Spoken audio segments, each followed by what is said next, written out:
पहलगांव में हुई हिंसा के बाद भारत एक्शन मोड में है। भारत की तीनों ही सेनाएं युद्धाभ्यास कर रही हैं। भारत की गरज के आगे पाकिस्तान पस्त नजर आ रहा है। पाकिस्तानी हुक्मरान गीदड़ भभकियां दे रहे हैं। कोई परमाणु बम की धमकी देता हुआ नजर आ रहा है तो कोई पलटवार करने की बात कह रहा है। और इन सबके बीच भारत अपनी सैन्य तैयारी को पुख्ता कर रहा है।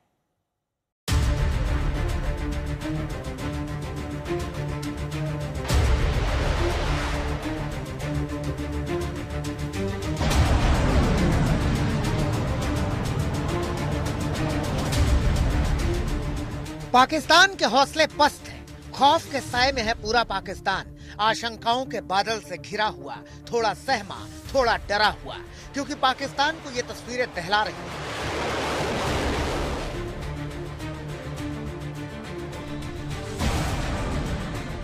ये तस्वीरें पाकिस्तान के उन मंत्रियों को जरूर देख लेनी चाहिए जो उल जुलूल कुछ भी बोल रहे हैं। ये तस्वीरें पाकिस्तान के मंत्री देखते तो गीदड़ भभकी नहीं देते। पाकिस्तान के बयानवीर नेता और मंत्री बंद कमरों में जुबानी जंग लड़ रहे हैं, जबकि अरब सागर में भारत के युद्धपोत गरज रहे हैं। भारतीय नेवी के युद्धपोतों से लगातार मिसाइलों के परीक्षण हो रहे हैं। अरब सागर में युद्धपोतों की तैयारी काफी मुकम्मल है। मिसाइल से लेकर मिसाइल डिफेंस सिस्टम तक को भारत परख रहा है। और पाकिस्तान के नेताओं के उलट भारत ने मुकम्मल तैयारी शुरू कर दी है। पाकिस्तान कह रहा है कि अगर ऐसा हुआ तो वो वैसा करेगा, लेकिन भारत का एक्शन प्लान साफ है। भारत चुपचाप अपनी तैयारी को परख रहा है। जमीन से आसमान तक हर तैयारी हो रही है। लगता है इशारे का इंतजार है। जरा जल शक्ति मंत्री CR पाटिल की बात सुनिए, जो कह रहे हैं कि सिंधु नदी और इसकी सहायक नदियों का पानी रोकने से ऐसा लग रहा है कि जंग शुरू हो चुकी है। आज पाकिस्तान को पानी रोकने से ही जैसे युद्ध छिड़ गया ऐसी परिस्थिति है।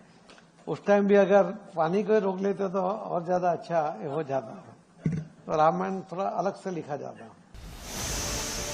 तो भारत बातें करने की जगह ठोस तैयारी कर रहा है। भारत ने यह भी साफ कर दिया है कि वो गीदड़ भभकियों से नहीं डरता, वो चोट करने पर यकीन रखता है। इससे पहले भारत की वायुसेना भी युद्धाभ्यास कर चुकी है। इसमें फ्रांस के अत्याधुनिक राफेल को भी शामिल किया गया था। इस युद्धाभ्यास में पायलट पहाड़ी और जमीनी दोनों ही लक्ष्यों पर हमला करने के मिशन पर काम कर चुके हैं। इसको नाम दिया गया था ऑपरेशन आक्रमण। ये अभ्यास वायुसेना के राफेल समेत 2 स्क्वाड्रन की अगुवाई में हुआ। इसमें सुखोई Su-30 भी शामिल रहे। राफेल विमान हरियाणा के अंबाला और पश्चिम बंगाल के हाशिमपुरा में तैनात हैं। भारतीय वायुसेना के पास राफेल विमान की 2 स्क्वाड्रन हैं, जो अंबाला और हाशिमपुरा में तैनात हैं। अब जरा पाकिस्तान के बयानबाजों की बात सुनिए, जो परमाणु युद्ध तक की गीदड़ भभकियां दे रहे हैं। इंडस वाटर ट्रीटी जो है वो निशाना है और पहलगाम जो है वो बहाना है। उसको बहाना बनाकर ये उसको खत्म करने के दर पे हैं और खत्म करने की कह रहे हैं कि हम खत्म कर देंगे, पानी बंद कर देंगे। मैं सिर्फ इतनी बात कहूंगा कि आप हमारा पानी बंद करेंगे, हम आपका सांस बंद कर देंगे। ये जो गोरी, शहीन, गजनवी, ये चौकों में सजाने के लिए नहीं हमने रखे हुए, ये हमने हिंदुस्तान के लिए रखे हैं। बाबा, ये जो 130 एटॉमिक हमारे पास वेपन है, वो हमने सिर्फ मॉडल बनाने के लिए नहीं रखे हुए। एक तरफ पाकिस्तान के मंत्री वॉर की धमकी दे रहे हैं, लेकिन दूसरी तरफ पाकिस्तान का ही दूसरा मंत्री रिरिया रहा है कि इस हमले में हमारा हाथ नहीं था। आप चाहें तो किसी तीसरी एजेंसी से जांच करा लें।